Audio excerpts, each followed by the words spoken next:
4 اماموں میں سے کسی نہ کسی کی تقلید کی جاتی ہے، کیا کسی امام کی فقہ یا شریعت کے حساب سے تقلید جائز ہے؟ میرے بھائی گزارش یہ ہے کہ 4 امام بہت عظیم امام ہیں. کون کون سے نام لیں ذرا میرے ساتھ؟ امام ابو حنیفہ رحمہ اللہ، امام مالک رحمہ اللہ، امام شافعی رحمہ اللہ، امام احمد بن حنبل رحمہ اللہ. کتنے ہو گئے؟ 4. ان 4 کے جو استاد ہیں وہ بھی امام ہیں یا وہ عام سے آدمی ہیں؟ وہ بھی امام ہیں. اور ان کے استادوں کے استاد وہ بھی امام ہیں، تابعین. اور ان کے استادوں کے استاد صحابہ کرام وہ عام سے لوگ ہیں. ہاں وہ بھی امام ہیں. تو کتنے امام ہو گئے جی؟ 1,00,000 سے زائد تو صحابہ کرام ہی ہو گئے. پھر ان 4 اماموں کے کلاس فیلوز وہ بھی امام ہیں. ان کے شاگرد جناب امام ابو یوسف امام محمد رحمہ اللہ وہ بھی امام ہیں. تو یہ سارے امام ہیں. ہم ان سب کی عزت کرتے ہیں، ان سب کے علم سے فائدہ اٹھاتے ہیں، ان کے فتاوی سے فائدہ اٹھاتے ہیں، ان کی کتابوں سے فائدہ اٹھاتے ہیں، اور انہوں نے دین کے لیے جو کوششیں کی ہیں ان کی وجہ سے ان کے لیے دعائیں خیر کرتے ہیں.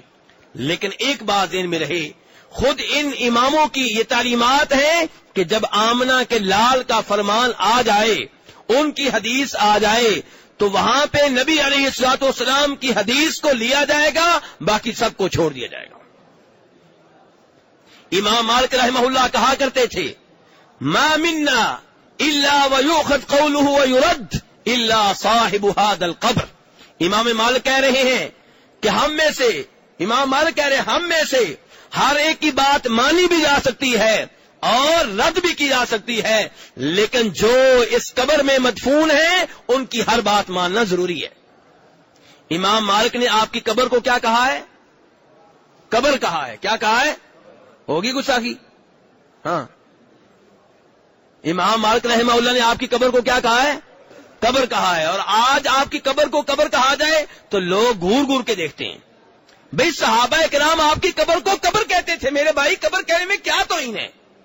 یہ کیوں مخصوص سے قانون آپ نے ایجاد کر لی اپنے ملک میں بیٹھ کے کہ جس نے کہہ دیا آپ کی قبر کو قبر وہ گستاخ، جس نے کہہ دیا آپ فوت ہو گئے وہ گستاخ، جس نے کہہ دیا آپ کا سایہ تھا وہ بھی گستاخ، جس نے کہہ دیا کہ آپ سب سے زیادہ شان والے ہیں لیکن عالم الغیب نہیں ہیں وہ بھی گستاخ. یہ اصول آپ نے کیوں گاڑ لیے ہیں وہاں پہ بیٹھ کے؟ اور ان اصولوں کی وجہ سے جو خود آپ نے گڑے ہیں پوری دنیا کو آپ بے ادب کہنے پہ لگے ہوئے ہیں. اللہ تعالی ہم سب کو ہدایت دے. صحابہ کرام آپ کی قبر کو قبر کہتے ہیں. صحابہ کرام آپ کے بارے میں کہتے ہیں کہ آپ فوت ہو گئے. جناب صدیق کہتے ہیں ماتا، جناب عائشہ کہتی ہیں ماتا. تو یہ سارے میرے بھائی وہ ہیں جو سب سے زیادہ آپ سے محبت کرنے والے تھے.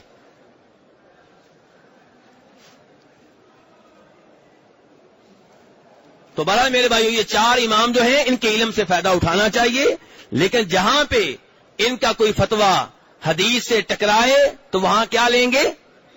حدیث رسول علیہ الصلوۃ والسلام کو سینے سے لگایا جائے گا. اور میں اس کی مثالیں کئی دفعہ دے چکا ہوں کہ صحابہ کرام نے، تابعین نے کئی دفعہ اپنے فتوے چھوڑے اور نبی علیہ الصلوۃ والسلام کی حدیث ملنے پہ انہیں سینے سے لگا لیا. آپ وہ مثال لے لیں جو سب سے زیادہ مشہور و معروف ہے، جسے آپ جلدی سے سمجھ پائیں گے. وہ کیا؟ حج تمتع. کیا ہے حج تمتع؟ کسے کہتے ہیں؟ ایک سفر میں عمرہ بھی کرنا، حج بھی کرنا، درمیان میں وقفہ ہے، درمیان میں آپ حلال ہو چکے ہیں. اسے کیا کہتے ہیں؟ حج تمتع. جناب صدیق، جناب فاروق امت کے نمبر 1 اور نمبر 2 یہ دونوں حج تمتع سے روکتے تھے، جبکہ نبی علیہ الصلوۃ والسلام نے حج تمتع کرنے کی بار بار ترغیب دی ہے. جناب صدیق، جناب فاروق کیوں روکتے تھے؟ علماء کرام نے اس کے کئی اسباب بیان کیے ہیں. ان میں سے ایک سبب یہ بیان کیا ہے کہ شاید وہ یہ چاہتے تھے کہ کعبہ ہر وقت آباد رہے. لوگ حج میں آئیں گے، عمرہ بھی کر لیں گے، دوبارہ نہیں آئیں گے. عمرے کے لیے الگ آئیں، حج کے لیے الگ آئیں، یہ ان کی سوچ تھی، ان کا اجتہاد تھا. لیکن حدیث کیا کہتی ہے؟ حج تمتع کرو، ایک سفر میں عمرہ بھی کرو، حج بھی کرو. اب میرے بھائیو، خطیب بغدادی اپنی کتاب الفقی والمتفقہ میں روایت کرتے ہیں کہ جناب عروہ بن زبیر کس کا نام لیا میں نے؟ صحابی کے بیٹے ہیں. یہ کسی مجلس میں موجود تھے اور وہاں پہ صحابی جناب عبداللہ ابن عباس رضی اللہ عنہما یہ مسئلہ بیان کر رہے تھے کہ نبی علیہ الصلوۃ والسلام نے فرمایا حج تمتع کرو. اب عبداللہ ابن عباس کس کا حوالہ دے رہے ہیں؟ کس کا حوالہ دے رہے ہیں؟ نبی علیہ الصلوۃ والسلام کا، آپ کی حدیث کا حوالہ دے رہے ہیں. وہاں پہ عروہ بن زبیر نے کہہ دیا کہ عبداللہ تم کہہ رہے حج تمتع کرو، تمہارے پاس زیادہ علم ہے کہ ابو بکر و عمر کے پاس زیادہ علم تھا رضی اللہ تعالیٰ عنہما. آج بھی لوگ یہی کہتے ہیں نا، میرے جیسا کوئی مولوی حدیث سنا دے، اچھا تم زیادہ جانتے ہو امام صاحب سے، فلاں بزرگ سے، فلاں پیر صاحب سے. تو جناب عروہ بن زبیر عبداللہ ابن عباس صحابی سے کہہ رہے ہیں کہ تمہارے پاس زیادہ علم ہے کہ ابو بکر و عمر کے پاس زیادہ علم تھا جو حج تمتع سے روکا کرتے تھے.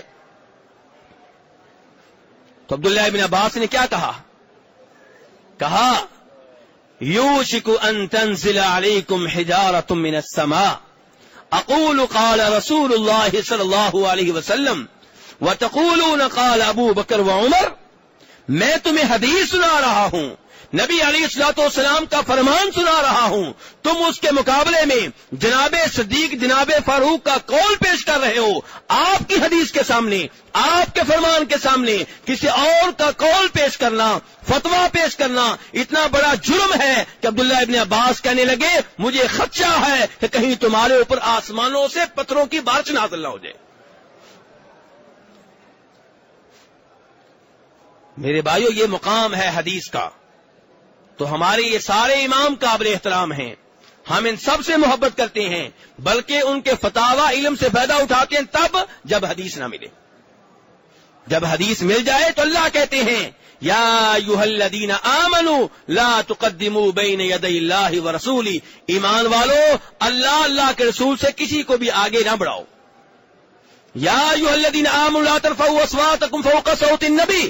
اے ایمان والو، اپنی آوازیں نبی کی آواز سے بلند نہ کرو صلی اللہ